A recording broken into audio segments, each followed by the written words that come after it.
hal yang masih merupakan konsep atau ide dari Dr. Samratulangi, kita letakkan di dalam realisasinya dalam bentuk infrastruktur transportasi yang menunjang Sulawesi Utara sebagai Pacific Gateway Indonesia. Tadi sudah saya katakan bahwa Sulawesi Utara sangat diberkati dengan posisi geostrategi kita yang sangat menjanjikan di bibir Pasifik.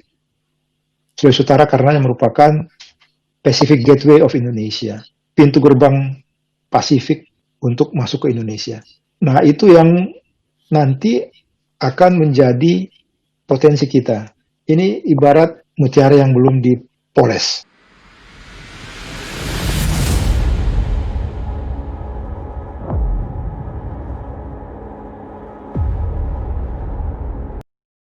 Sahabat Kaunwa dan pemirsa dimanapun Anda berada, jumpa lagi bersama saya Michael dalam acara talk show Kawan yang kali ini kita memasuki segmen ekonomi.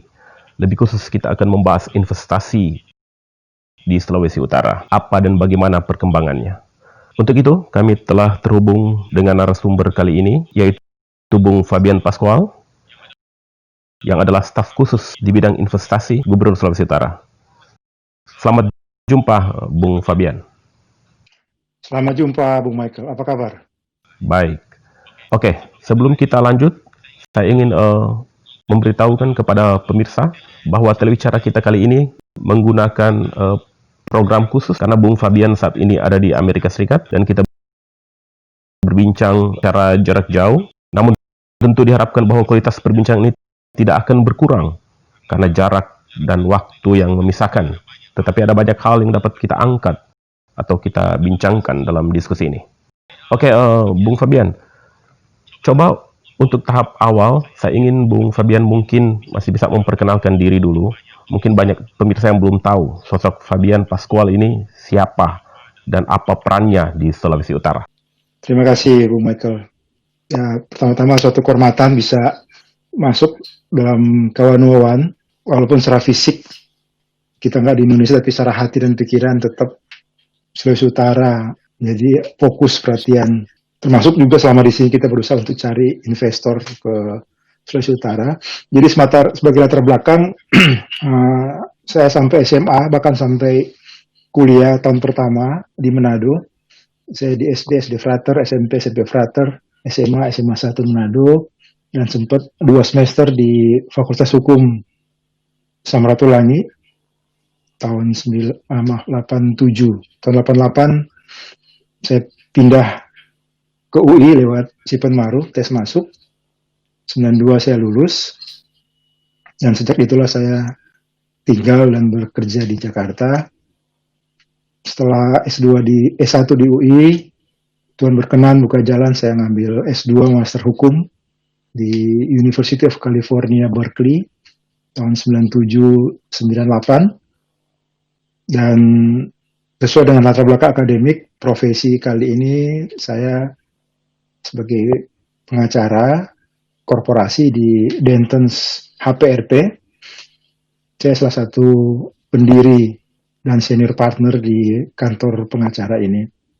Jadi Dentons ini law firm yang paling besar di dunia dari ukuran lawyernya, dan kantor kami adalah Dentons Indonesia. Saya juga meluaskan jaringan profesi dan personal saya dalam profesi secara internasional. Sebagaimana juga kita punya Bung Ayub Yunus, kami dipercayakan sebagai konsul kehormatan salah satu negara Eropa di Indonesia. Jadi di Indonesia saya punya status sebagai diplomat dari negara asing di Indonesia. Dan juga selain sebagai diplomat juga saya punya panggilan dan juga dipercayakan secara khusus oleh Bapak Gubernur Sulawesi Utara, Bapak Oli Dono Kambe, dengan kepercayaan beliau kepada saya sebagai staf khusus Gubernur bidang investasi dan penanaman modal. Seperti yang saya katakan tadi juga, saya berusaha memperluas jaringan network saya secara profesi dan juga secara personal. Antara lain dengan tahun 2016 saya ikut Lemhanas dengan inisiatif pribadi, Angkatan 55, PPRA 55. Di situ kami berkesempatan untuk berkenalan dan bergaul bersama banyak para tokoh-tokoh TNI, Polri, dan juga sipil.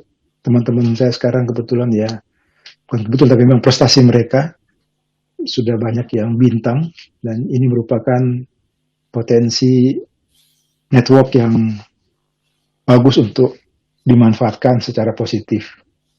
Prinsip saya itu network dan teamwork makes the dream work. Jadi secara internal kita punya teamwork, secara eksternal kita punya jaringan berupa network.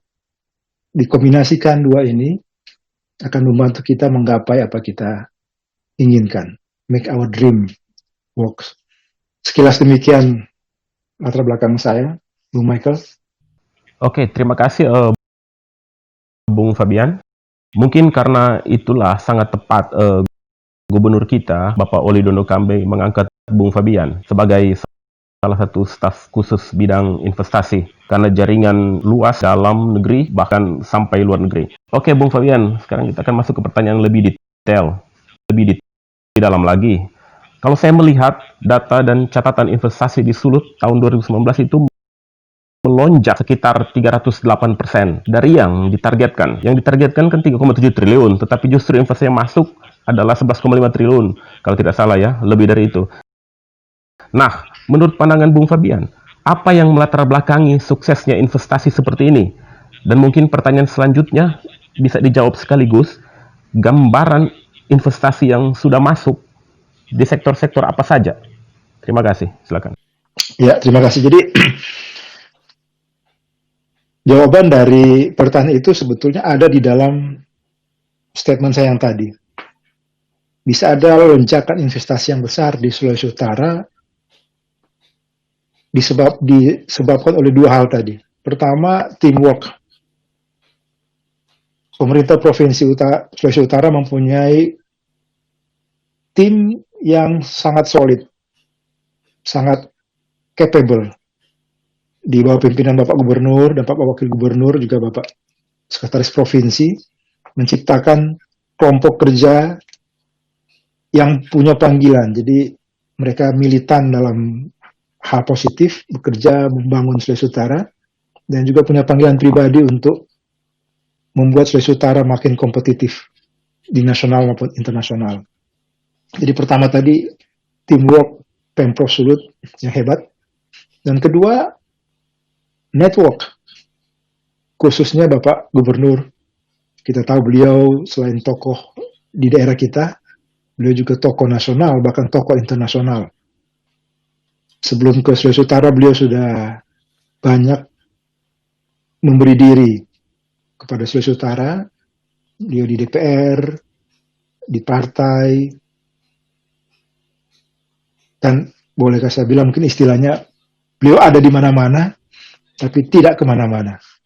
Hati beliau di Sulawesi Utara, maka itu ketika Pak Gubernur, Pak Oli Kambe dipercayakan bersama dengan Pak Stephen Kando sebagai gubernur dan wakil gubernur, beliau mengoptimalkan network beliau di nasional maupun internasional untuk kebaikan warga Sulawesi Utara, rakyat Sulawesi Utara. Dua hal ini, network dan teamwork, bekerja sebagai satu sinergitas yang strategis. Karena kalaupun Pak Gubernur punya network yang luas di luar, tapi umpama tidak punya dukungan tim yang berkualitas di provinsi, juga sebaliknya, maka tidak bisa optimal. Nah, kita sangat beruntung. Kita punya Pemprov yang solid, dan kita punya Bapak Gubernur, Bapak Wakil Gubernur yang punya jaringan yang luas. Inilah menurut saya jawaban kunci kenapa investasi di Sulawesi Utara mengalami kenaikan yang luar biasa. Tentu secara khusus juga apresiasi kepada semua rekan kerja saya di bidang investasi, para eselon 2, eselon 3, bahkan eselon 4 di Pemprov Sulawesi Utara. Terima kasih Bung Fabian. Seperti yang saya tanyakan tadi, Bung Fabian, bisa dijabarkan kira-kira sektor-sektor apa saja? Karena kita tahu kan ada sektor-sektor primadona seperti pariwisata, pertambangan, dan pertambangan saja ada 48% investasi di Sulut adalah di bidang pertambangan. Nah, sektor-sektor apa saja kira-kira yang menjadi primadona dan akan terus dipercepat untuk investasinya di Sulawesi Utara? Ya.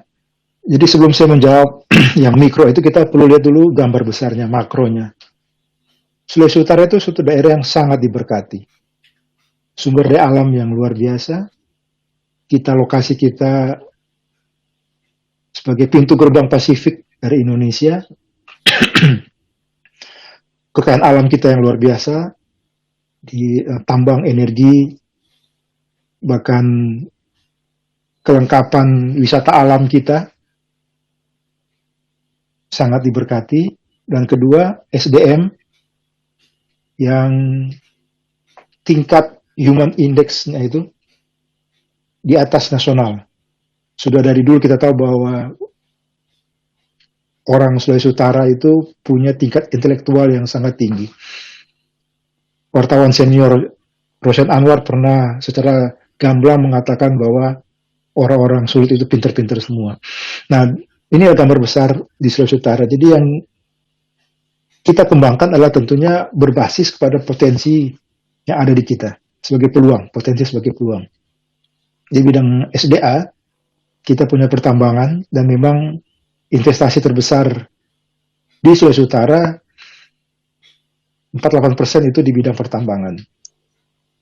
Dan juga kemudian diikuti oleh listrik, air, dan gas, kemudian perumahan, kawasan industri, dan perkantoran. Ini kalau dari sudut SDA-nya. Kita juga punya yang saya bilang tadi, kekayaan alam fisik di mana-mana. Dari Minahasa Induk, Minahasa Utara, sampai di Bolaang, di Sitaro, Sangir, Talaut, punya kekhasan masing-masing yang punya nilai jual. Kadang-kadang karena kita yang sudah tinggal di sana, kita cenderung taken for granted keindahan alam kita. Kebetulan Tuhan berkati saya dengan pintu yang terbuka untuk banyak traveling ke luar negeri. Saya lihat sesungguhnya potensi pariwisata Sulawesi Utara itu sangat unik dan perlu kita kembangkan. Jadi yang wisata itu selain wisata fisik, juga kita punya potensi wisata budaya terkait dengan SDM kita tadi. Kita secara kualitatif, kita adalah daerah yang paling rukun di Indonesia menurut Kementerian Agama. Daerah yang paling toleran. Ada Setara Institut memberikan kita penilaian itu. Ya, jadi dari indeks pembangunan manusia kita sangat tinggi di atas nasional, dan inilah yang menjadi potensi untuk pariwisata budaya, culture tourism, selain natural tourism tadi. Ketika orang berkunjung kepada suatu daerah, salah satu indikasi bahwa pariwisata daerah itu berhasil adalah ketika orang punya hasrat untuk kembali lagi. Dan hasrat itu akan muncul adalah ketika orang mendapatkan kesan pertama ketika datang ke tempat wisata dimaksud. Bali bisa unggul karena budaya orang Bali yang sangat ramah. Sesungguhnya Sulawesi Utara juga punya kualitas yang sama atau bahkan lebih baik. Orang-orang kita open-minded, dan itu akan memberikan kesan yang sangat khusus bagi para wisatawan. Nah, jadi arah investasi Sulawesi Utara itu dikembangkan berdasarkan potensi yang ada. Tadi saya katakan sumber daya alam dan sumber daya manusia. Pertambangan saat ini porsi terbesar seperti saya katakan, tetapi kita dalam pembangunan kita juga harus melakukan pembangunan yang berkelanjutan, sustainable development, green economy, atau bahkan blue economy, karena kita punya potensi laut, jadi itu blue economy yang dulu sempat diangkat oleh Pak Gubernur Sarundayang pada masa beliau, blue economy. Untuk jangka panjang, kita perlu mengarahkan pembangunan kita ke sektor pariwisata. Karena pertama, secara aktual, kita punya potensi besar di situ. Dan secara global, arah ekonomi dunia adalah ke leisure ekonomi. Orang pengen hidup yang menikmati hidup. Nah, kita punya potensi, punya peluang, dan juga punya tantangan untuk itu. Kita punya hampir semua modal, semua fundamental yang diperlukan untuk itu. Kenapa tidak? Jadi, untuk saat ini, pemerintah Sulawesi Utara mempersiapkan fundamental yang diperlukan untuk pengembangan pariwisata. Kita punya Kek Likupang, yang sudah merupakan satu dari 5 kawasan strategis pariwisata nasional. Saya sempat baca bahwa tahun depan rencananya dari Kementerian PU akan menyediakan dana sekitar 200 miliar untuk pengembangan Likupang. Kita juga punya bandara Samratulangi yang akan diperlebar, diperluas, sehingga mampu menampung kapasitas lebih besar. Dan banyak proyek infrastruktur yang akan menunjang pariwisata tersebut. Jadi, kalau mau ditanya arah investasi kita, saya pribadi melihat adalah penekanan kita adalah ke pariwisata, karena ini pariwisata yang akan memaksimalkan potensi yang ada kita, mengoptimalkan potensi kita. Oke, baik, terima kasih Bung Fabian. Saya masih tertarik untuk membahas lebih dalam tentang investasi di Sulawesi Utara. Tetapi pemirsa dan sahabat Kawanua, kita saksikan dulu ya satu ini.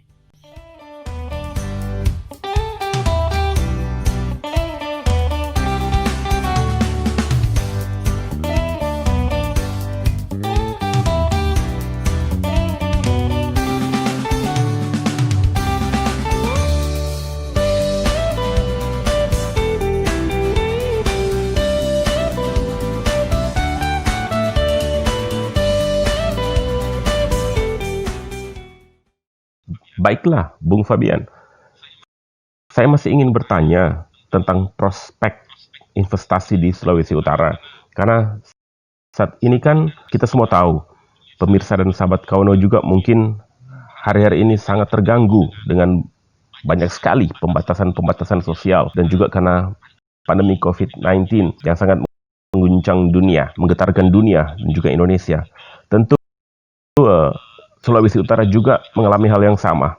Adakah kiat-kiat khusus dan atau kiat-kiat tertentu dalam bidang investasi menghadapi pandemi ini? Karena semua sekarang kan serba terbatas ya.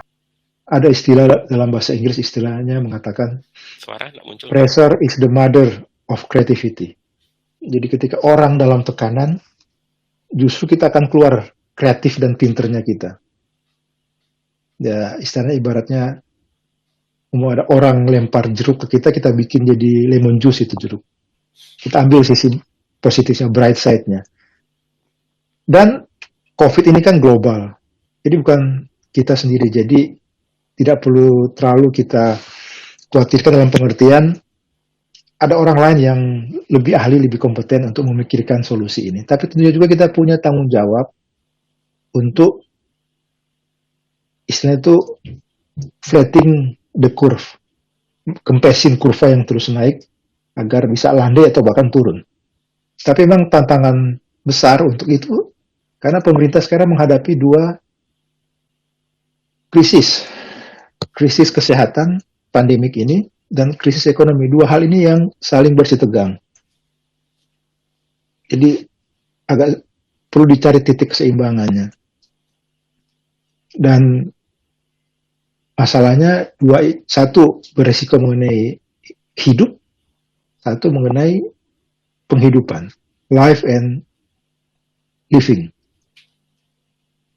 Tapi ekonomi tidak akan bisa berkembang kalau umpama COVID ini tidak bisa kita kelola. Mungkin kita nggak bisa berantas, tapi harus kita kelola. Istilah Pak Presiden, kita berdamai dengan COVID. Dalam pengertian kita harus bisa mengelola dengan di mana ekonomi kita menjadi ekonomi yang istilahnya itu less contact ekonomi, less physical contact. Jadi kontak fisik akan tidak lagi sebanyak yang dulu. Nah, inilah akan mendorong kemajuan teknologi. Di Sulut kita bersyukur pertama karena SDM Sulawesi Utara itu orang-orang yang sudah berwawasan terbuka, yang melek teknologi, dan bahkan suka dengan teknologi. Sehingga COVID ini semestinya tidak terlalu mengganggu hubungan sosial. Dan bahkan kita bisa menggunakan media teknologi ini untuk dibawa ke luar negeri.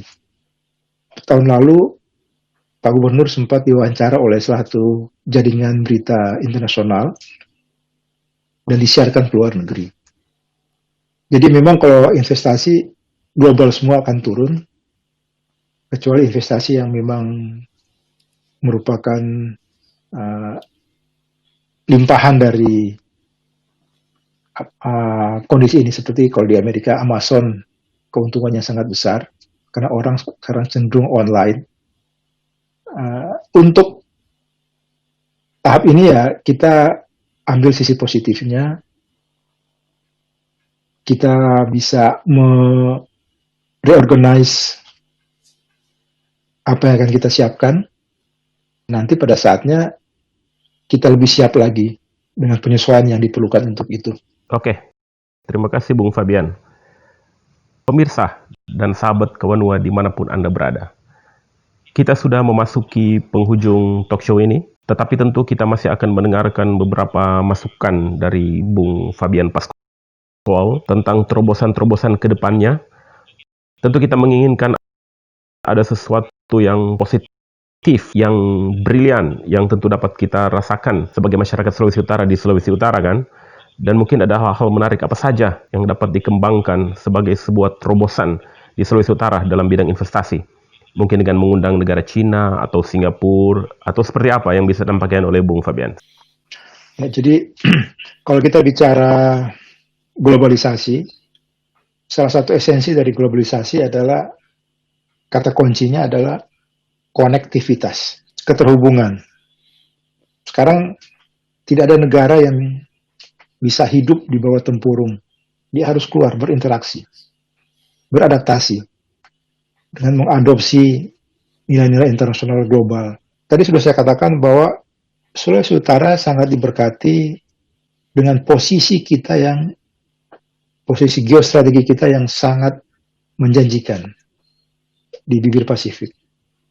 Sulawesi Utara karena yang merupakan Pacific Gateway of Indonesia, pintu gerbang Pasifik untuk masuk ke Indonesia. Nah, itu yang nanti akan menjadi potensi kita. Ini ibarat mutiara yang belum dipoles. Ya, jadi pemerintah, Pak Gubernur dan Pak Wakil Gubernur berencana membuat Sulawesi Utara ini lagi sub-hub dari Singapura. Sehingga para turis yang akan ke Singapura, mereka bisa meneruskan perjalanan ke Sulawesi Utara, dan dari situ akan bisa lanjut ke Australia, ke bawah. Nah, jadi ini konsep sub-hub, international sub-hub ini akan menjadi terobosan. Ini kalau istilahnya itu program yang menukik, yang memang melambung gitu. Terobosan lompat katak.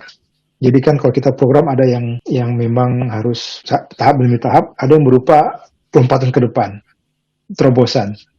Dan usaha ini sudah mulai dijajaki secara konkret oleh Bapak Gubernur. Kalau nggak salah tahun lalu saya sempat mendampingi Bapak Johari Oratmangun, Dubes RI di Cina, yang juga merupakan tokoh Sulawesi Utara, bertemu Bapak Gubernur. Kita membicarakan mengenai bagaimana upaya Pak Dubes Oratmangun untuk mendekati airlines di Cina untuk bisa menjadikan Sulut sebagai sub-hub penerbangan mereka. Itu dari air transportation. Di sea transportation, kita punya Bitung yang kita arahkan, yang dari sekarang pelabuhan multipurpose nanti menjadi pelabuhan terminal. Jadi kargo-kargo akan dipusatkan di situ, untuk kemudian baru dilempar ke Pasifik. Kita bayangkan Sulawesi Utara akan begitu maju nanti. Jadi pelabuhan darat, pelabuhan udara, dan di inland, kata kunci konektivitas tadi diterjemahkan dengan kita punya jalan tol Manado Bitung, sekitar 39,9 km, dan sekarang juga lagi dibuat tol Bitung, Tondano, Tomohon, Kawangkuan, Amurang, sekitar 80 km. Ini akan merupakan terobosan, akan mengkoneksikan semua, hampir semua daerah yang di Sulawesi Utara. Belum lagi yang di dalam, nanti ada Ring Road 3, flyover di Manado, dan berbagai infrastruktur jalan yang akan dibangun. Sudah dalam program, dan ini akan melibatkan dana-dana pusat. Jadi secara tidak langsung kita membuatkan panggung buat pemerintah pusat agar mencucurkan dana APBN ke Sulawesi Utara. Nah, ini kan suatu terobosan cerdas. Kita dalam tanda kutip secara positif mengajak pemerintah pusat untuk ini loh, Sulawesi Utara sudah punya platformnya, sudah punya panggungnya untuk dana APBN masuk. Ini karena tadi apa? Karena secara eksternal jaringan Bapak Gubernur, Bapak Wakil Gubernur tingkat pusat sangat bagus. Juga secara internal kita punya tim Pemprov di bawah koordinasi pimpinan Bapak Sekretaris Provinsi yang sangat capable. Jadi terobosan tadi itu secara umum kita nanti akan menjadikan Sulut Airport sebagai sub-hub penerbangan internasional, Bitung menjadi IHP, International Hub Port. Nah, ini kalau ini nanti bisa terjadi, terpenuhi, Indonesia lewat Sulawesi Utara akan benar-benar terintegrasi dengan perdagangan dan ekonomi dunia. Oke, terima kasih Bung Fabian. Jadi Pacific Gateway adalah salah satu, katakanlah, semacam program unggulan Sulawesi Utara ya ke depannya, Bung Fabian? Ya, betul. Jadi kita melihat ke belakang untuk mempersiapkan masa depan. Ke belakang kita sudah tahu bagaimana Dr. Samratulangi sudah semacam meramalkan pentingnya strateginya posisi Sulawesi Utara di Pasifik. Ide ini kemudian dikemas dan dimanifestasikan oleh Bapak Gubernur dan Bapak Wakil Gubernur, sehingga hal yang masih merupakan konsep atau ide dari Dr. Samratulangi kita letakkan di dalam realisasinya dalam bentuk infrastruktur transportasi yang menunjang Sulawesi Utara sebagai Pacific Gateway Indonesia. Sahabat Kawanua dan pemirsa dimanapun Anda berada, kita akan mendengarkan closing statement dari Bung Fabian Pascual, tetapi sebelumnya kita lihat dulu yang satu ini.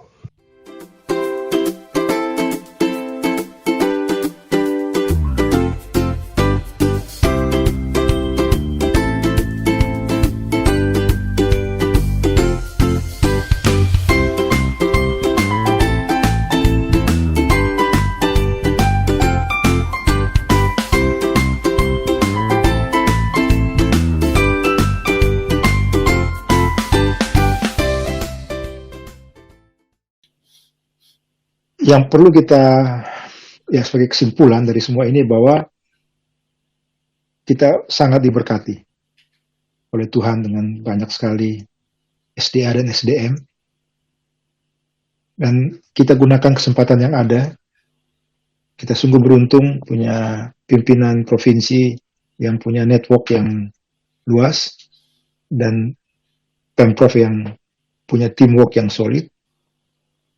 Tentunya semua ini hanya bisa berhasil jikalau mendapat dukungan dari masyarakat.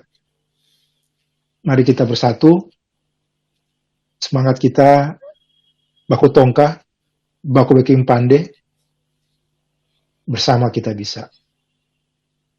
Kita tinggalkan nilai-nilai yang sudah tidak sesuai dengan zaman, nilai-nilai yang istilah yang dulu orang kenal baku cungkel, karena kita tahu bahwa konsep ini berpangkal pada budaya salah satu budaya kita sereen, sapa songana. Sebetulnya itu budaya sereen itu budaya yang positif sekali, mendorong daya saing orang Sulawesi Utara. Tapi itu harus benar-benar dikemas dengan cermat. Jadi banyak orang-orang Sulut yang ke Jakarta berbekal semangat itu, kita sangat bersaing di luar Jakarta. Waktu saya kuliah di UI, saya bawa semangat itu. Dan sorry, bukan mau sombong, tapi dengan semangat itu saya berpikir orang Sulut nggak bisa kalah sama orang-orang di Jakarta. Dan dengan berkat Tuhan, ketika saya lulus Fakultas Hukum UI, saya juara 1. Karena berbekal semangat sereen, sapa songana. Puji Tuhan. Terima kasih. Sahabat Kawanua dan pemirsa dimanapun Anda berada, kita telah mendengarkan bincang-bincang dengan Bung Fabian Pascual, yang adalah staf khusus bidang investasi pemerintah Sulawesi Utara. Untuk mengakhiri talk show ini, saya ingin memberikan satu kutipan dari Warren Buffett, seorang yang sangat terkenal dalam bidang investasi. Dia mengatakan begini, price adalah apa yang kamu bayar. Jadi price is what you pay, but value is what you get. Ada harga yang harus dibayar dengan pembangunan di Sulawesi Utara. Investasi yang begitu masif. Tetapi banyak sekali nilai-nilai yang bisa kita dapatkan dari investasi-investasi itu. Misalnya di bidang pariwisata, bidang pertambangan, pendidikan, atau apapun juga.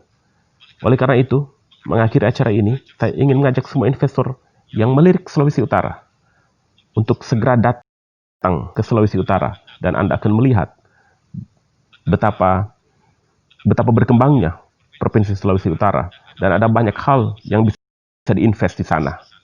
Tetap bersama kami, Kawanua One, pada segmen-segmen berikutnya. Salam Kawanua.